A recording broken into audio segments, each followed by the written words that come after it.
جاتی ہے. دین سکھایا تو کم از کم موت تک دعاؤں میں یاد رکھ رہے ہوتے ہیں. تو اس لیے انسان کا بچہ وہی ہے میرے بھائی جو انگریزوں سے دھوکے میں نہ ہو, یہ لبرل لوگوں سے دھوکے میں نہ ہو. ایک موٹیویشنل اسپیکر کی میں تقریر سن رہا تھا ابھی, کبھی کبھار میں سنتا نہیں ان کی تقریر, کلپ سامنے آ جاتے ہیں نا, شارٹ کلپ آج کل 1-2 منٹ کے آ رہے ہیں. تو میرے سامنے کلپ آ گیا, اس نے تقریر میں کہا کہ خدا جو ہے نا, خدا یہ ہمارا بلیو ہے, یہ کوئی ریئلٹی نہیں ہے. ریئلٹی وہ ہوتی ہے جو سائنس ثابت کرے.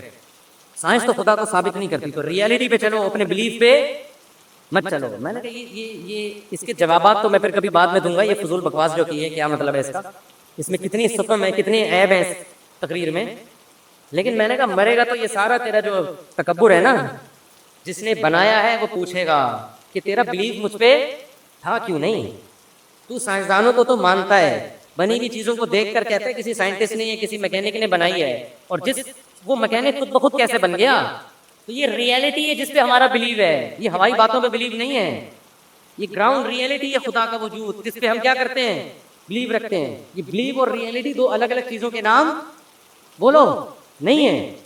تو خیر تکبر بہت ہے. آج تھوڑے سے انگلش کے 2-4 الفاظ آ جائیں, 2-4 آپ کو کچھ تھوڑا سا بولنا آ جائے تو انسان اپنی اوقات بھول جاتا ہے. اس لیے قبرستان میں جا کے دیکھا کرو کیسے مردے پڑے ہوئے ہیں. ہم نے بھی مرنا ہے, جواب دینے اللہ ہم سے اپنے بارے میں سب سے پہلے پوچھے گا اللہ تعالیٰ ہمیں. اور آخری بات دیکھو, اگر نماز کبھی چھوٹ جائے نا جماعت سے, اپنے اوپر جرمانہ رکھو, سزا دو اپنے آپ کو. ایسے اپنے آپ کو ڈھیلا نہ چھوڑ دو کہ عزم کرتے میں پڑھوں گا پھر چھوٹ جاتی ہے. تو سزا تو دو اپنے آپ کو.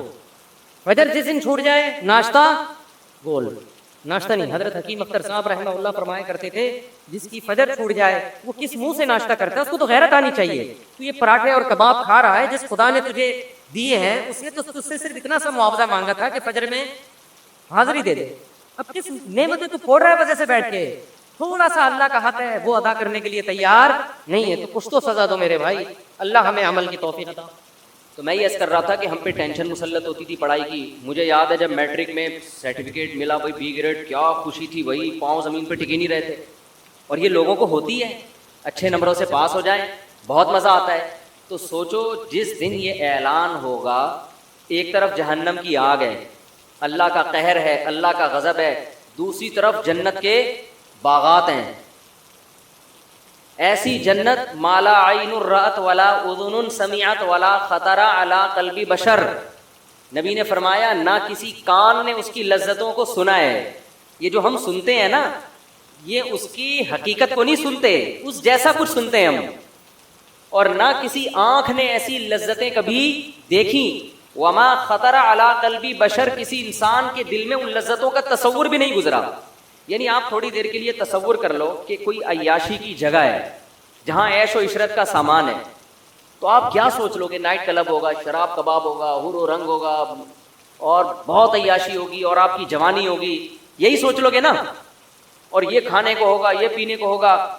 تو قرآن کہتا ہے کہ تم تصور کو انتہا تک لے جاؤ. دنیا میں عیاش ترین آدمی کی عیاشی کا تصور کر لو, جنت اس سے بھی اوپر کی چیز ہے, اس سے بھی اوپر کی چیز ہے. اور ویسے بھی عقل کی بات ہے, جو کائنات کو بنانے والا ہے, کریٹر ہے, دیکھو اس نے دنیا میں اتنی لذت کے سامان رکھے ہوئے ہیں.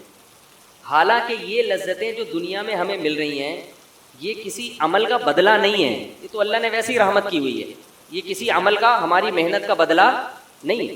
پھر بھی کیسی لذتیں ہیں, شدید پیاس میں پانی کیسی لذت ہے, شدید بھوک میں مزے مزے کے کھانے کیسی لذتیں ہیں, دیکھنے میں کیسی کیسی لذت کی چیزیں اللہ نے رکھی ہیں.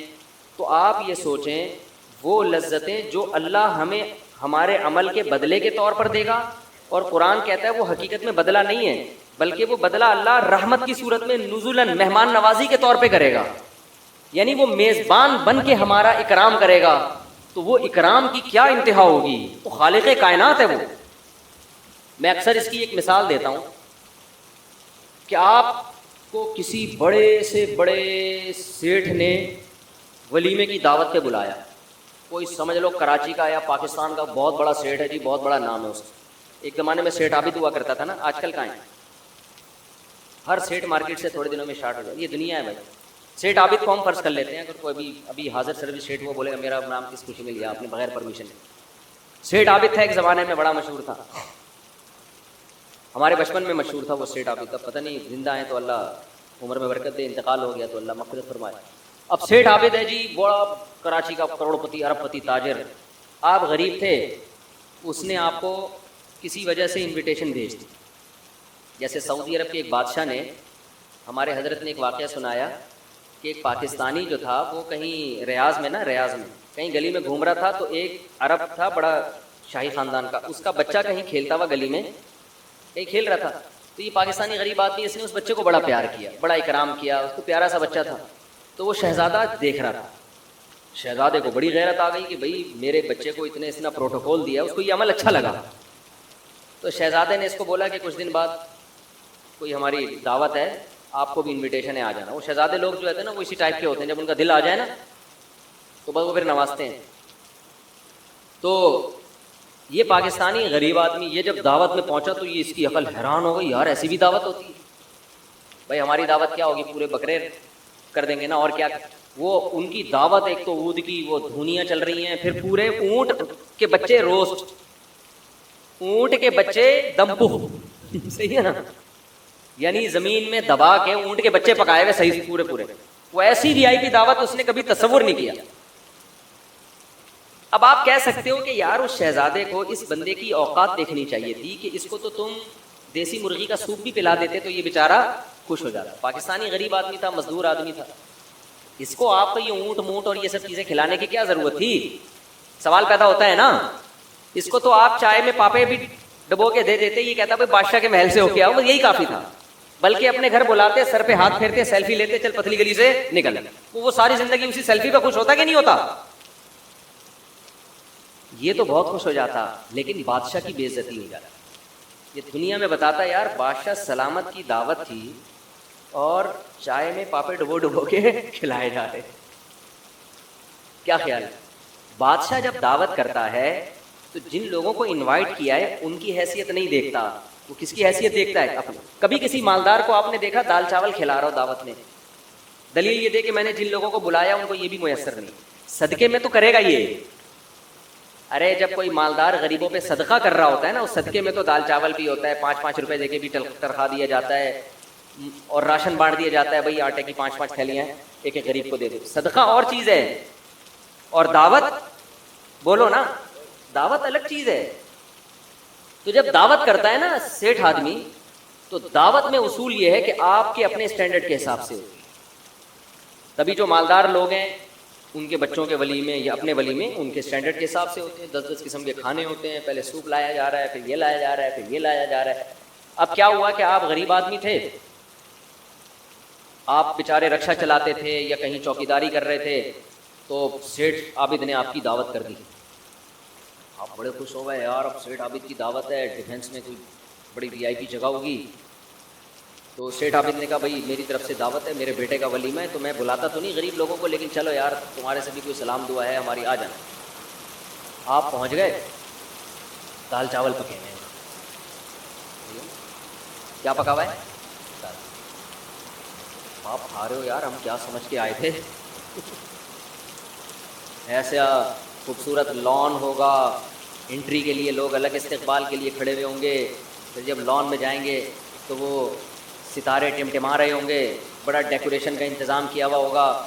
اور اگر وہ بالفرض دیندار نہیں ہیں تو ناچ گانے کی محفلیں بھی ہوں گی، حور و رنگ کا انتظام کیا ہوا ہوگا، فنکارائیں بلائی ہوئی ہوں گی، اداکارائیں ملکی مشہور جن کو آج تک ہم نے صرف ٹی وی پہ دیکھ کے حسرت کیا کرتے تھے، ان کو زندہ دیکھنے کا ہمیں موقع ملے گا. یہ سوچ ہوگی نا اس کی. اور بناب اس سے بھی ملاقات ہوگی، اس سے بھی ملاقات ہوگی، یہ ہوگا، یوں ہوگا، وغیرہ وغیرہ. تو اور پھر کھانے میں پہلے سوپ پیش کیا جائے گا. تو غریب تو بیچارہ خوشی سے 3 دن تک اس کو نیند نہیں آئے گی. جب وہاں پہنچے تو یہ دیکھ کر اس کے خون کے آنسو کہ میرے لیے کیا انتظام ہے. باپ کہہ رہے ہو صاحب یہ کیا ہے، یہ صدقے کی محفل ہے، کوئی 11ویں شریف ہے، یہ ابا کا تیجا کر رہے ہو یا ولیمہ کر رہے ہو.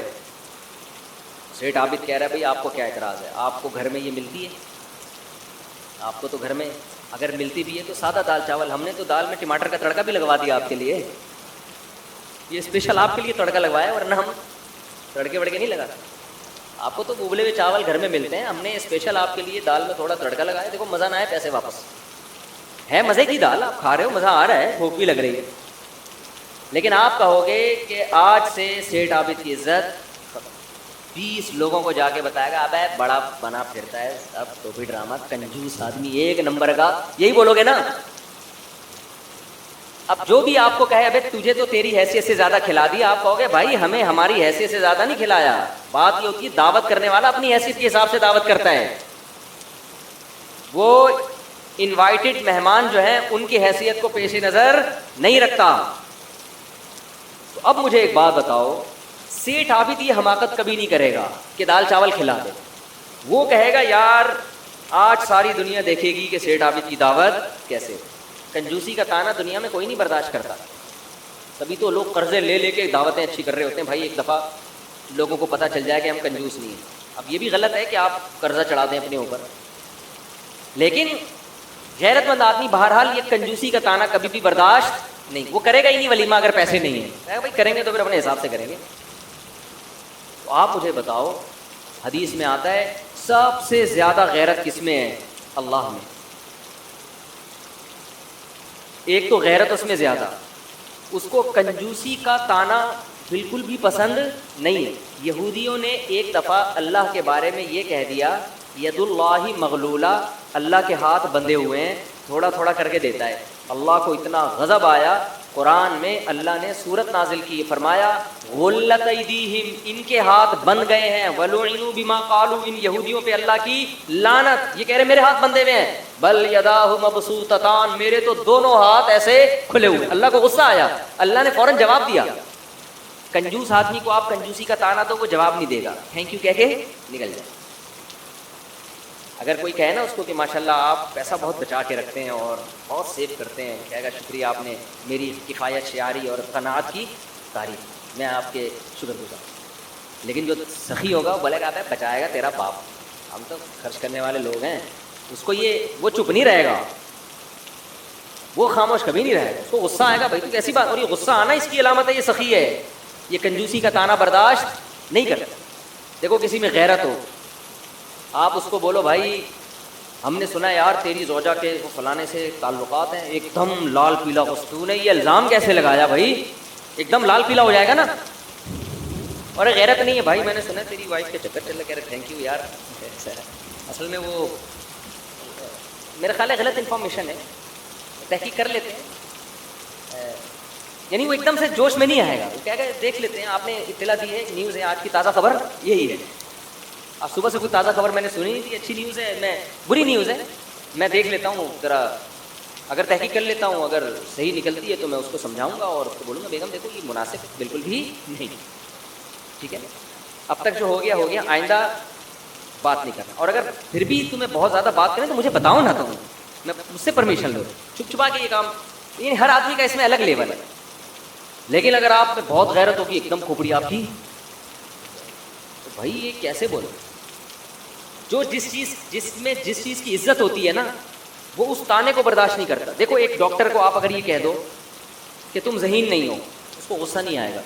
ہو سکتا ہے آ جائے, ہو سکتا ہے نہیں آئے, کیونکہ اس کی عزت اس کے پیشے کی وجہ سے ہے, اچھا ڈاکٹر ہے, اسپیشلسٹ ہے. لیکن اگر آپ اس کو کہہ دو کہ یار تو اچھا ڈاکٹر نہیں ہے, آپ مشہور ہو کے شوگر کے اسپیشلسٹ, لیکن آپ کو شوگر کا پتہ کچھ نہیں ہے, اس کو وہ عزت کا مسئلہ بنا لے گا, کیونکہ اس کی تو عزت اسی چیز سے ہو رہی ہے.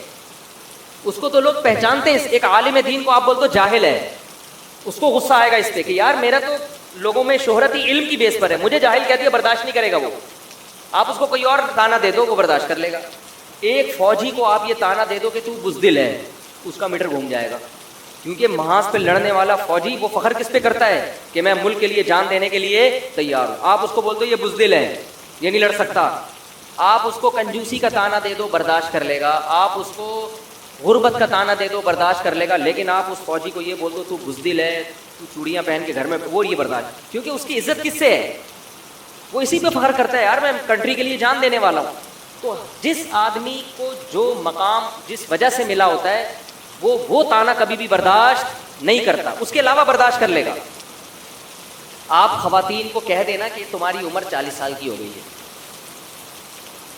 وہ سب کچھ برداشت کر لیں گی انٹی کے لفظ کو برداشت کیوں؟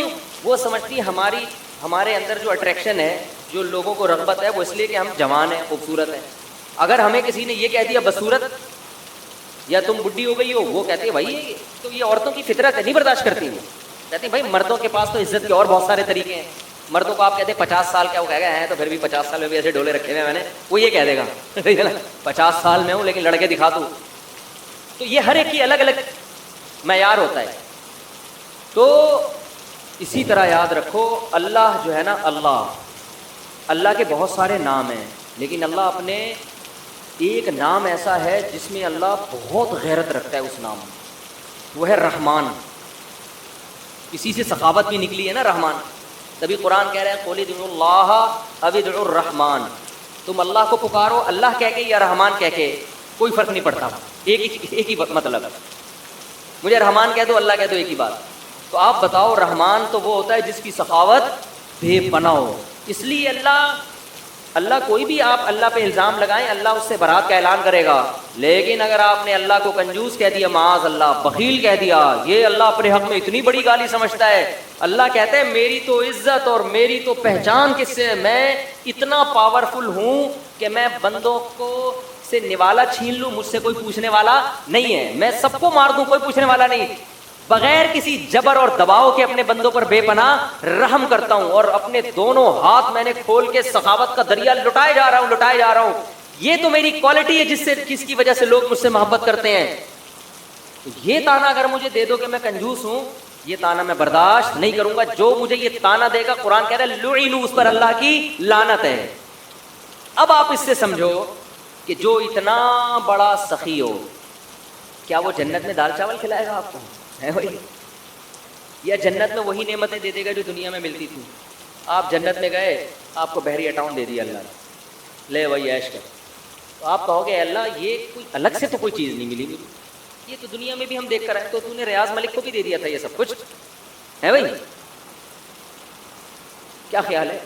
اللہ نے آپ کو ڈیفنس دے دیا، وہاں بڑا سا 1000 گز کا بنگلہ دے دیا، ایک عدد خوبصورت سی بیوی دے دی، تو آپ کہیں گے اللہ یہ تو وسیم بھائی کو بھی ملی ہوئی تھی، تو ستار کو بھی ملی تھی، تو غفار کو، تو سبکتگین کو بھی ملی ہوئی تھی، یہی ہو جائے گا نا، تو بہت سے لوگوں کو دنیا میں ملی ہوئی تھی، تو مجھے مل گئی تو کیا ہو گیا؟ تو ایسا نہیں ہے۔ قرآن کہتا ہے نزلاً، یہ مہمان نوازی ہوگی، اکرام ہوگا، دعوت میں کیا ہوگا؟ اکرام من غفور الرحیم، اس ذات کی طرف سے ہوگا جو بڑا معاف کرنے والا اور اپنے بندوں پر بہت رحم کرنے والا ہے۔ اس لیے قرآن کہہ رہا ہے فلا تعلم نفس ما اخفی لهم من قرۃ اعین، کسی نفس کو خبر نہیں ہے اپنے بندوں کے لیے آنکھوں کی ٹھنڈک کا سامان ہم نے کیسا چھپا کے رکھا ہوا ہے۔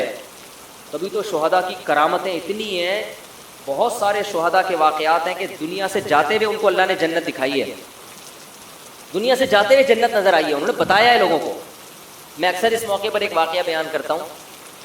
عبداللہ ابن مبارک رحمہ اللہ نے غالباً اپنی بہت بڑے محدث سے اپنی کتاب میں یہ واقعہ لکھا ہے، تاریخی واقعات ہوتے ہیں نا، انہوں نے لکھا کہ یہ عبداللہ ابن مبارک تبع تابعین کے دور کے امام حنیفہ کے شاگرد ہیں اور بہت بڑے محدث ہیں۔ ان کا سارے محدثین بڑے احترام سے نام لیتے ہیں، امام بخاری بھی، امام مسلم بھی، امام ترمذی بھی، یہ سب کے نظر میں یعنی کہا جاتا ہے تاریخ میں واحد شخصیت ہیں جن پر کوئی بھی جرح ہے ہی نہیں سرے سے۔